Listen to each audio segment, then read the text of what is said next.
Hello friends, आपका स्वागत और अभिनंदन है हमारे यूट्यूब चैनल पे। आज की वीडियो में डिस्कस करेंगे जो वीकेएसयू है, वीर कुंवर सिंह यूनिवर्सिटी।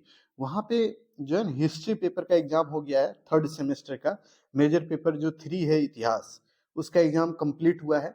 तो उसके क्वेश्चन पेपर को अब हम लोग डिस्कस करेंगे कि हिस्ट्री में कैसे क्वेश्चन पूछे गए हैं, और भी सब्जेक्ट के क्वेश्चन धीरे धीरे ले आएंगे। ठीक है, इसीलिए आज नए जो यूट्यूब चैनल है मेरा पुराना वाला, उसको छोड़कर हमने नए YouTube channel BA Himanshu sir पे इसको अपलोड किया है।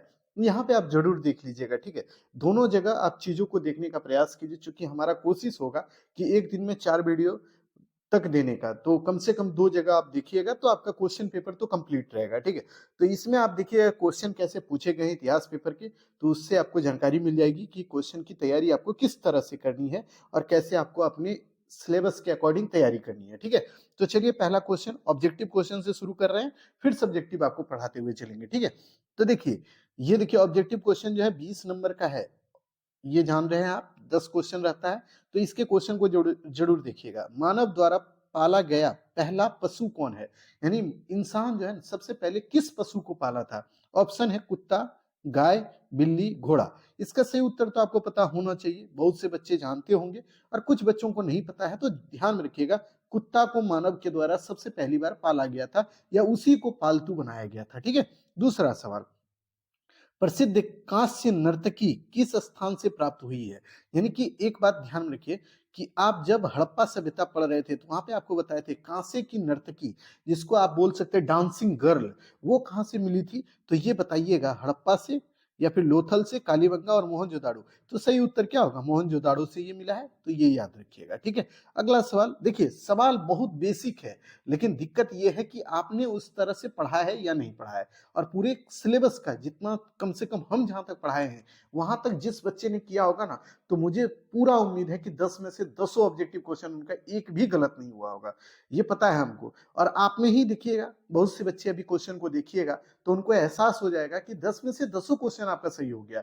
तो ठीक है, तो ऐसे तैयारी को इस ढंग से करिए कि आपका तैयारी इस तरह लगे कि आपकी पूरी जो सिलेबस है वो कंप्लीट आपको नजर आए। ठीक है, अगला सवाल देखिए, ऋग्वेदिक आर्य किसकी पूजा करते थे। यानी ऋग्वेद और उत्तर वेदिक काल आपको पढ़ाए थे, तो उसमें आपको बताया था कि ऋग्वेदिक आर्य जो है वो किसकी पूजा करते थे।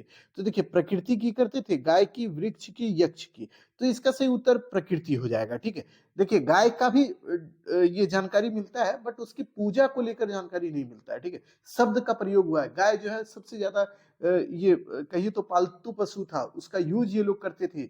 लेकिन आप देखिए पूजा को लेकर उसमें चर्चा नहीं है। यक्ष की बातें जो है इसमें नहीं आती है, वैदिक काल में यक्ष के बारे में आपको कहीं नहीं पढ़ाए होंगे, आप ध्यान में रखिएगा तब। ठीक है, अगला सवाल, पुराणों की संख्या कितनी है। ये तो आप जानते हैं पुराण की संख्या कितनी है, तो ये है 18। आप एक बात बताइए कि सबसे पुराना पुराण कौन है, यानी सबसे पहला पुराण कौन है, बताइएगा।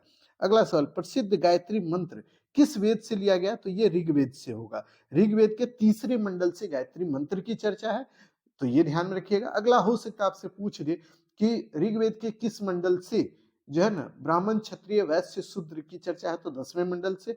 आपसे हो सकता है ऐसे भी पूछ दे कि ऋग्वेद के किस मंडल में दशरागी युद्ध की चर्चा है, इसको भी पूछ सकता है। इसकी भी तैयारी आप करके रखिएगा, ये 7वें मंडल में। ठीक है, तो ऋग्वेद के जितने भी मंडल आपको पढ़ाए गए थे उसको ध्यान में रखिएगा। ठीक, अगला सवाल आपके स्क्रीन पर है, महात्मा बुद्ध ने अपना पहला उपदेश कहाँ दिया था। यानी भगवान बुद्ध के द्वारा सबसे पहली बार उपदेश कहाँ दिया, बोध गया में, वैशाली में, लुम्बिनी में, सारनाथ में। तो सारनाथ इसका सही उत्तर होगा, उन्होंने पहला उपदेश सारनाथ में दिया था। पहली बात ये ध्यान रखिए कि उनको बोध गया में ज्ञान की प्राप्ति हुई थी। दूसरी बात ये कि लुम्बिनी में उनका जन्म हुआ था। तो उसके बाद देखिए सारनाथ में उन्होंने पहला उपदेश दिया था, ये ध्यान रखिएगा। उसके बाद देखिए नैनार कौन थी। नैनार और अलवार ये 2 तरह के संत हैं। ठीक है, भारतीय इतिहास में आप जब पढ़ते हैं नैनार और अलवार संत, तो वहां पे आपको पता होता है कि नैनार संत वो हैं जो शैव धर्म को मानते थे, अलवार संत वो हैं जो वैष्णव धर्म को मानते हैं। ठीक है, तो दोनों को ध्यान रखिएगा। तो नैनार संत कौन है, ये हैं शैव धर्म को मानने वाले, ये हम पढ़ाए थे। आपको ध्यान में होना चाहिए कि हमने वहां पे डिस्कस किया था ऑब्जेक्टिव क्वेश्चन में। इसीलिए बोलते हैं आप पूरा ऑब्जेक्टिव क्वेश्चन, 5 वीडियो है ऑब्जेक्टिव का, उतना भी करके चल जाइएगा, एक भी सवाल नहीं गलत होगा। ठीक है, और जितने प्रीवियस ईयर का क्वेश्चन करा रहे हैं, जैसे पाटलिपुत्रा खत्म किए उसको देख लीजिए, ये अभी देखिए वीकेएसयू करा दिए, उसी के साथ साथ अभी तुरंत हम आपको कहाँ का कराएंगे, पूर्णिया का करा देंगे। तो दोनों चैनल पे आपको जाना होगा, विजिट करना होगा, दोनों चैनल पे वीडियो डाला रहता है, उसके ऑब्जेक्टिव क्वेश्चन को कर लीजिए, तो यकीन मानिए आपसे कहीं भी सवाल बाहर नहीं होगा। ठीक है, अगला सवाल, जैन धर्म के प्रथम प्रथम जो तीर्थंकर हैं वो कौन है? तो जैन धर्म में 24 तीर्थंकर हुए, आपको पढ़ाए थे। पहले कौन थे? ऋषभ देव, दूसरे पार्स जो महत्वपूर्ण है पार्श्वनाथ, और तीसरे जो महत्वपूर्ण है महावीर स्वामी। ठीक है, ये 24 तीर्थंकर में 3 नाम आपको बताए थे कि 24वें तीर्थंकर कौन है? महावीर स्वामी। पहले कौन है? ऋषभ देव। तो ऋषभ देव इसके पहले तीर्थंकर हैं, ध्यान में रखिएगा। अगला है, इंडिका पुस्तक के रचयिता कौन है? यानी इंडिका जो बुक है उसको कौन लिखा था? तो वो मेगास्थनीज लिखा था। मेगास्थनीज किसके समय भारत आया? तो ये चंद्रगुप्त मौर्य के समय आया। ये किसका दरबारी था, या यूं कहें तो किसके राय दरबार में रहता था? तो जो इंडिका के लेखक है मेगास्थनीज, ये सेल्यूकस निकेटर के दरबार में रहता था। तो ये तमाम चीजों को ध्यान में रखिए गोल मटोल करके। ठीक है, उसके बाद देखिए अगला सवाल है, सुदर्शन झील का निर्माण किसने कराया? तो ये अशोक ने, चंद्रगुप्त मौर्य ने, समुद्रगुप्त ने, कुमारगुप्त ने। तो ये चंद्रगुप्त मौर्य ने कराया है। ठीक है, किसका? सुदर्शन झील का निर्माण। ये देखिएगा जो मैराथन कराया वहां से सवाल डायरेक्ट था। ठीक है, अगला सवाल है आपकी स्क्रीन पर दिखिएगा, इसका सही उत्तर क्या होगा? 1 मिनट देखिए, 1 सेकेंड।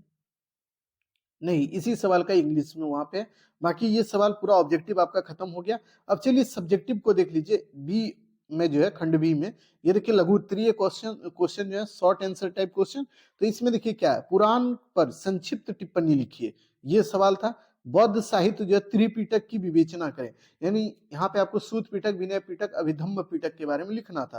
यानी बौद्ध का थोड़ा दर्शन बता देते, यानी कि यहाँ पे ये करना था कि बौद्ध धर्म के बारे में इंट्रो लिखना था, उससे संबंधित जो साहित्य है उसको लिख देना था, त्रिपिटक को लिखना था। यहाँ त्रिपिटक की ही चर्चा करने के लिए बोल रहा था। ठीक है, अशोक के धम्म पर संक्षिप्त टिप्पणी लिखिए, ये भी सवाल था।